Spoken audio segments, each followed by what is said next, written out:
నమస్తే. తెలంగాణ జాగృతి అధ్యక్షురాలు కల్వకుంట్ల కవిత ఈరోజు ప్రెస్ మీట్లో కీలక వ్యాఖ్యలు చేయడం జరిగింది. సొంత పార్టీనే టార్గెట్ చేసింది. అసలు కవిత అడుగులు ఎటువైపు వేస్తుంది తెలుసుకుందాం. మనతో పాటు రాజయ్య యాదవ్ గారు కన్నిపోయిన రాజకీయ విశ్లేషకులు ఉన్నారు. సార్ నమస్తే. మీరు కవితను ఎన్ని సంవత్సరాలు చూస్తూ ఉంటారు. అసలు కవిత వ్యక్తిత్వం ఎలాంటిది, అసలు ప్రజెంట్ ఆమె అడుగులు ఎటువైపు వేస్తుంది? కవిత అమెరికాలో ఉండేది మేము ఉద్యమంలో ఉన్నప్పుడు. కవిత కానీ రాము కానీ కేటీఆర్ మన తారక రామారావు ఇవాళ కేటీఆర్ వీళ్ళు అమెరికాలో ఉండేది. అమెరికాకు బతుకు తెరువు కోసం పోయింది వీళ్ళు. అమెరికన్ ప్రెసిడెంట్ ఉత్తరం రాస్తే పోలే, అమెరికాకు పోయిండు బతకడానికి. సరే ఆడ బతుకు ఇక్కడి బతుకు అక్కడి బతుకంటే బాగున్నదని వచ్చి ఇలా చేరిండు.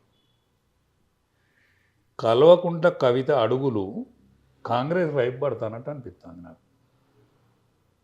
ఎందుకంటే రేవంత్ రెడ్డి కనుసన్నల్లా మెదులుతాను. తెలంగాణ తెలంగాణ ఉద్యమ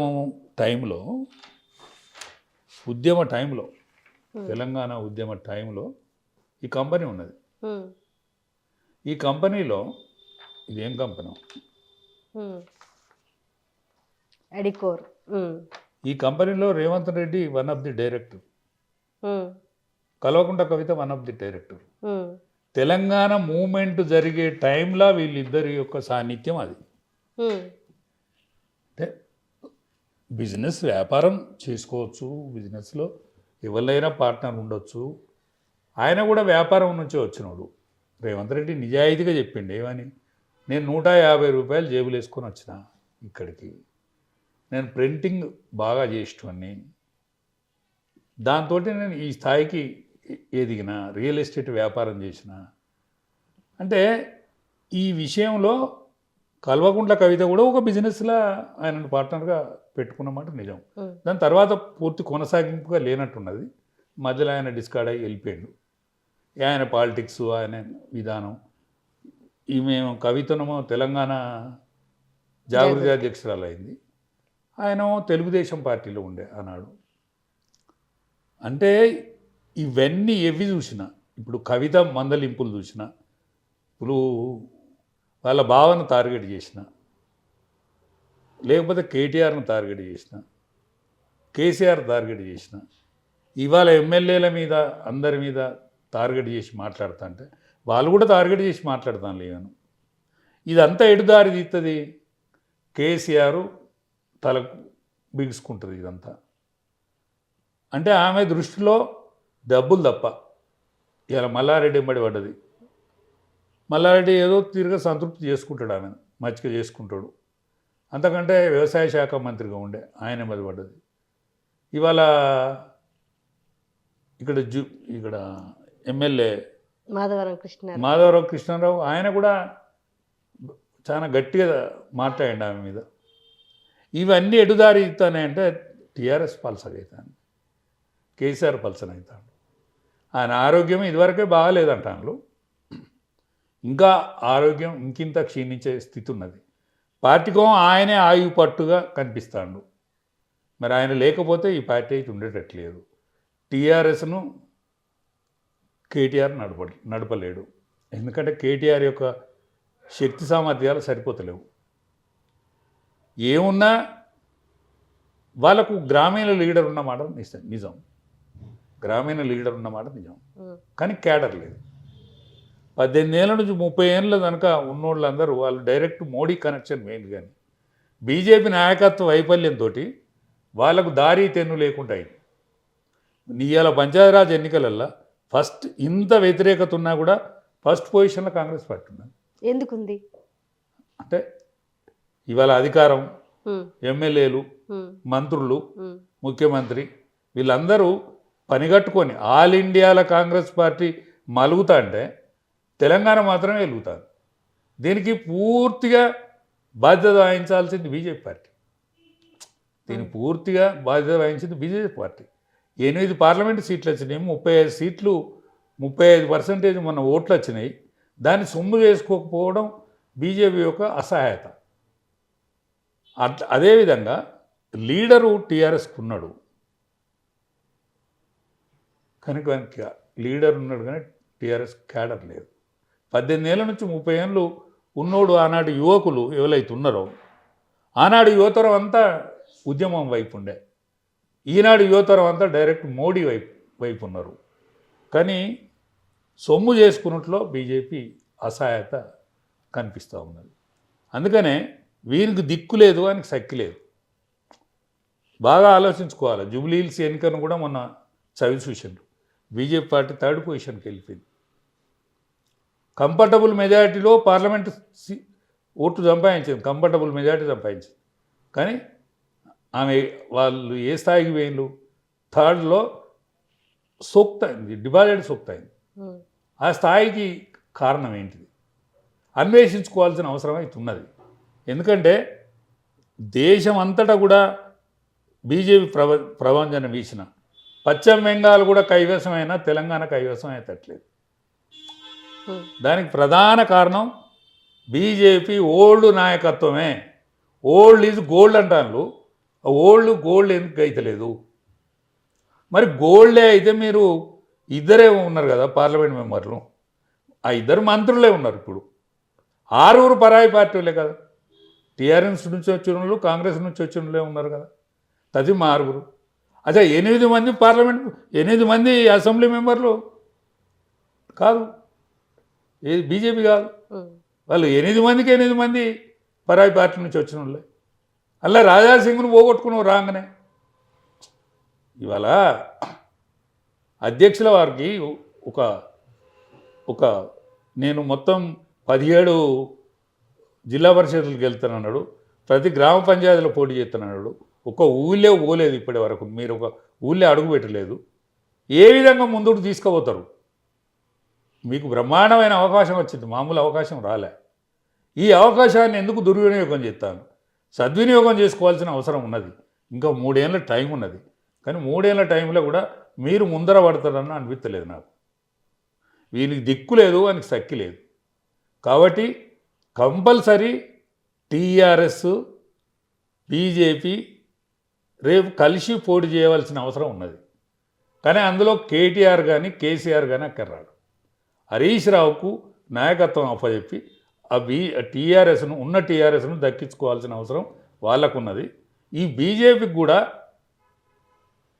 నాయకుడు లేడు. నేను గ్రామ ప్రాంతాలలో తిరుగుతా అంటే వానికి ఇయ్యాల కూడా వానికి గులాబీ అంగి దొడుక్కొని తిరిగేటోడు ఉన్నాడు, కనిపిస్తాడు.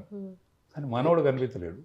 అందుకనే ఒకరికి లీడర్ లేడు, ఇంకొని కేడర్ లేడు. కాబట్టి ఖచ్చితంగా మీరు పొత్తు కలిసి రేపు రాబోయే 3 సంవత్సరాల తర్వాత ఈ బీసీ నినాదం కూడా మామూలు నినాదం లేదు, ఆ నినాదాన్ని కూడా సొమ్ము చేసుకోవాల్సినంత అవసరం ఉన్నది. కాబట్టి ఇది నేను ఒక ఎల్డర్గా, మీరు నన్ను మీటింగ్లకు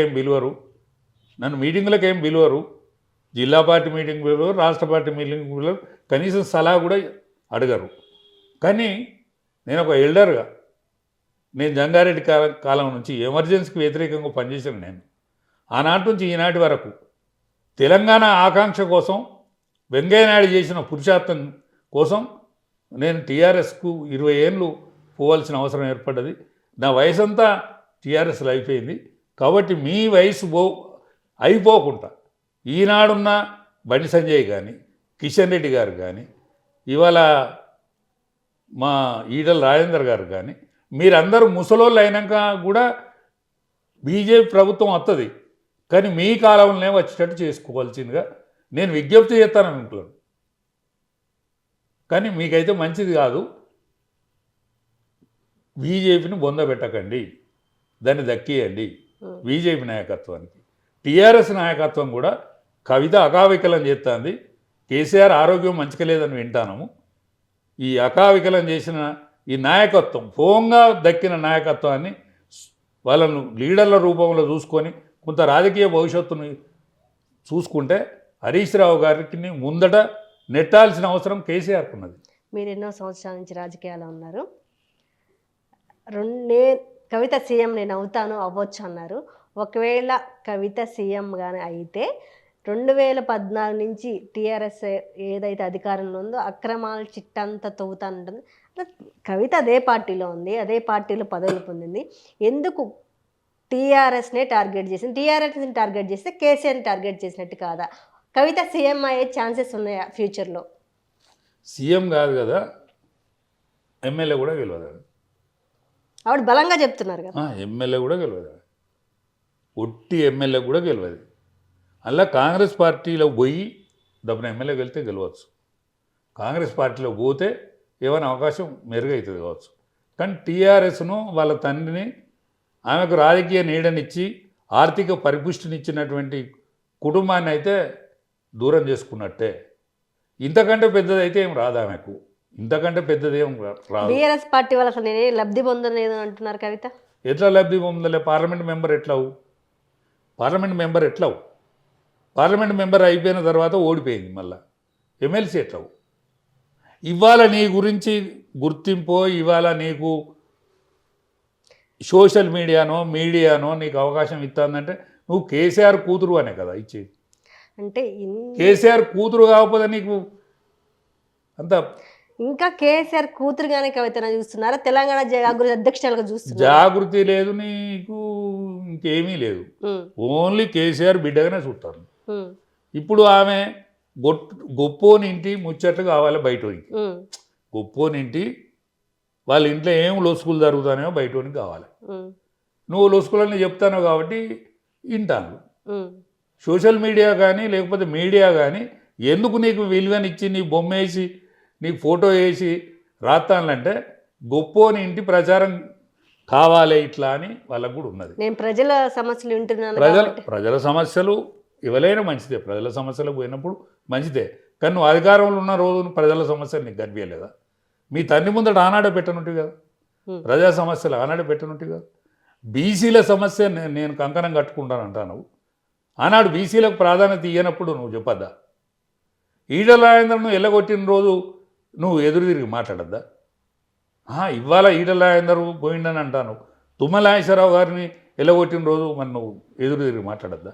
ఇదే రాజే యాదవ్ను రాజ్యసభ పంపుతానని మీటింగ్ పెట్టినాక తెల్లారి వరకు పేరు మార్చిండు. రాజే యాదవ్ని ఎందుకు పేరు మార్చినావు?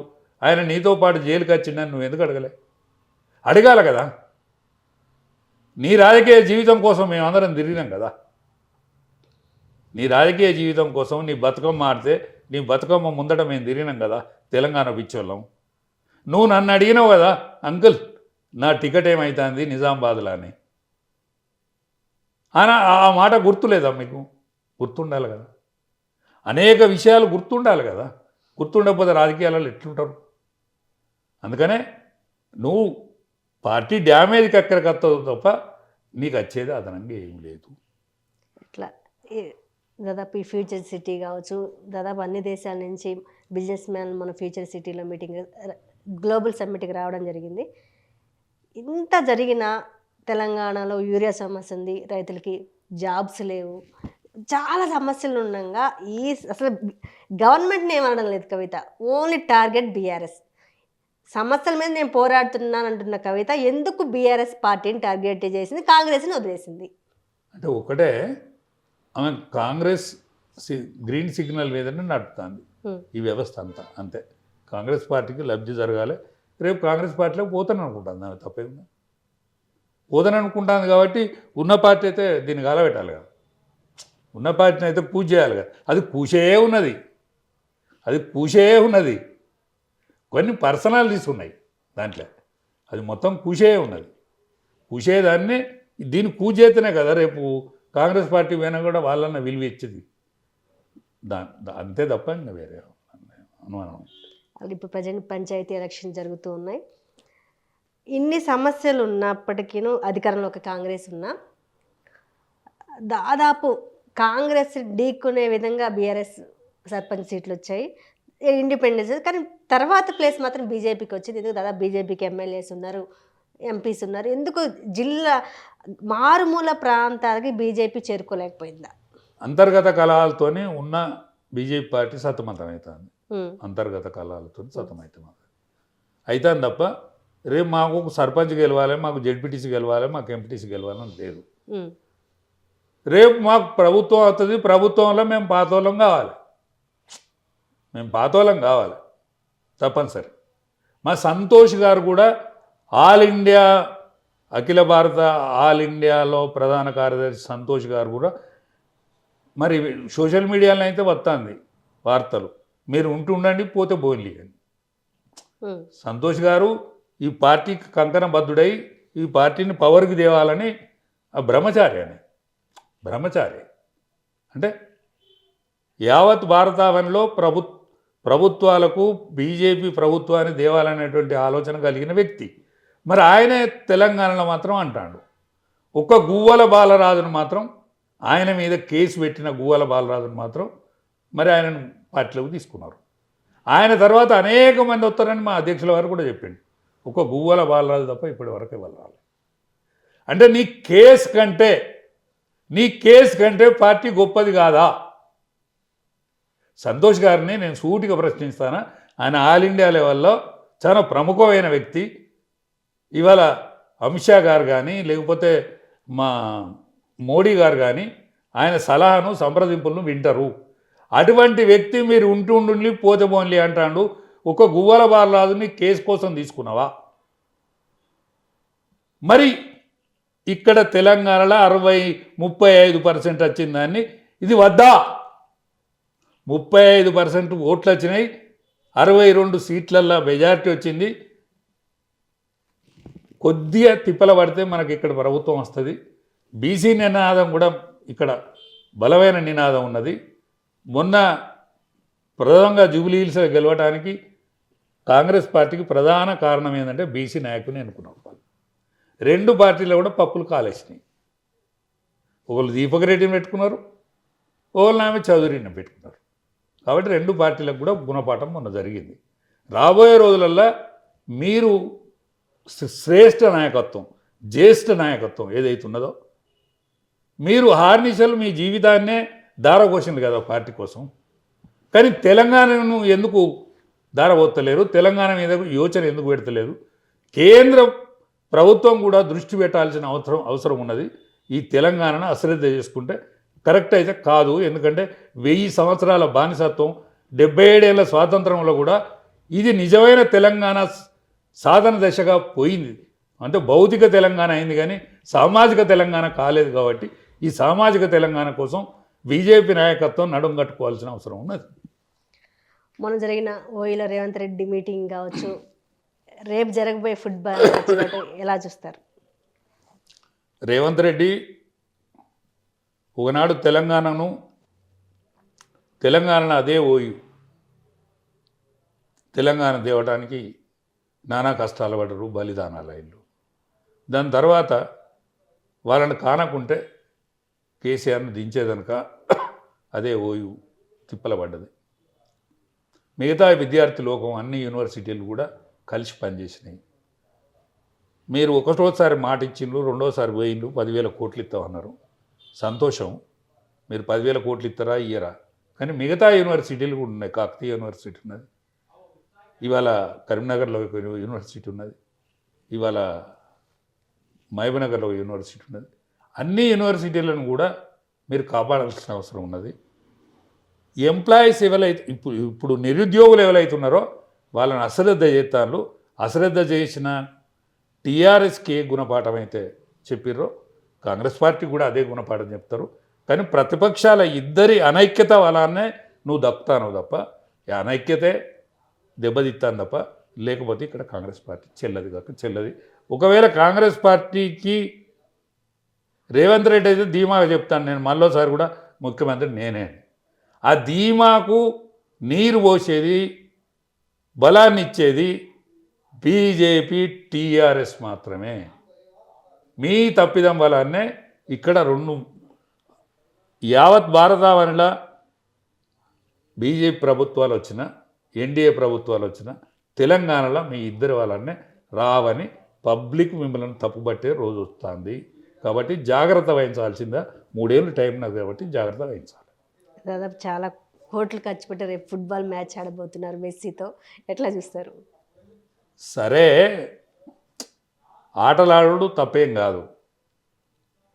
రైతాంగం సతమతమవుతుంది, విద్యార్థి లోకం సతమతమవుతుంది, నిరుద్యోగులు అవుతారు.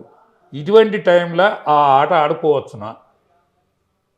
ఇటువంటి టైంలో కోట్లు ఖర్చు పెట్టి నీ దగ్గర ఫుట్బాల్ ఆడేటోడు లేడు, ఫుట్బాల్ కొట్టేటోడు లేడు, ఆడేటోడు లేడు, యావత్ భారతావనిలే కరువు నట్టున్నది. అటువంటిది నువ్వు ప్రపంచం మెక్సికోతో తోటి పోటీ పడి ఇక్కడ ఆడచ్చునా? ఇది అప్పుల ఊబిలనే ఉన్నది కదా, రాష్ట్రం అప్పుల ఊబిలో ఉన్నదనే చెప్తాను, నువ్వే చెప్తాను. అవును. నేను పోతే ఢిల్లీలో చెప్పులు ఇడితే చెప్పులు ఏడ ఎత్తుకపోతాడో అని, రేవంత్ రెడ్డి ఎక్కడ ఎత్తుకపోతాడో అని జాగ్రత్తగా చెప్పులు కూడా ఇడతలేరు నన్ను చూసి అని చెప్తాను. అటువంటి రేవంత్ రెడ్డి ఇక్కడ ఫుట్బాల్ మ్యాచ్ ఆడచ్చునా, ఆడరాదా అనేది ఆలోచించుకొని చేయాలి. ప్రస్తుతానికైతే తెలంగాణలో ఎలాంటి రాజకీయ పరిణామాలు నడుస్తున్నాయి మీ విశ్లేషణ ప్రకారం? తెలంగాణలో ఏం లేదమ్మా. తెలంగాణలో గ్రామ పంచాయతీలు మాత్రం ఎవడు గెలిచినా, ఏ పార్టీ గెలిచినా, ఇండిపెండెంట్ గెలిచినా, ఎవడు గెలిచినా కూడా వీళ్ళందరూ కాంగ్రెస్ పార్టీకే పోతారు 6 నెలల తర్వాత. కానీ 3 ఏళ్ళ తర్వాత ఇప్పుడు మొన్న ఓడిపోయిన సర్పంచ్ కానీ గెలిచిన సర్పంచ్ కానీ పాత సర్పంచ్లు ఇంటికి పోతలేరు, అప్పుల బాధకు లేకపోతే వ్యసనాల పనులై ఇంటికి పోతలేరు. ఈ 3 ఏళ్ళ వరకు ఇప్పుడు గెలిచినోడు కూడా గదే అవుతాడు. ఈ 3 ఏళ్ళల్లో వీడు చెప్తే ఎన్నిటోడు ఉండడు. కానీ పార్టీలు సోయి తెచ్చుకొని మెదిలి ఇక్కడున్న బీసీ నినాదాన్ని, ఇక్కడున్న కాంగ్రెస్ పార్టీకి వ్యతిరేకతను సొమ్ము చేసుకోవాల్సిందిగా నా విజ్ఞప్తి. ఇది తెలంగాణలో ఉన్న ప్రస్తుత రాజకీయాలు. Thank you.